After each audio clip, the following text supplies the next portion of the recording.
mga ma-influential leader po ng Simbahan Katolika. Ang dating Arsobispo po ng Maynila ay si Jaime Cardinal Sin. Kay Cardinal Sin po unang tumakbo at humingi ng tulong sina dating Defense Minister Juan Ponce Enrile na sila'y kumalas sa rehimeng Marcos. Tinig ni Cardinal Sin sa Radyo Veritas po ang unang narinig ng bayan noong pong Pebrero taong 1986 nang siya'y magtawag ng mapayapang people power na tuluyang nagpabaksak sa rehimeng Marcos.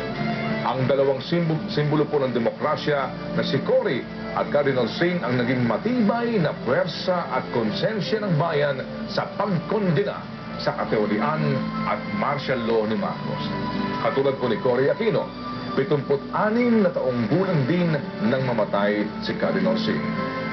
Ito po dahil sa komplikasyon sa kidney, dulot po naman ng diabetes noong pong 21 ng Hunyo 2005. Sa crypt din po ng Manila Cathedral na hinlay ang mga labi ni Jaime Cardinal Sin.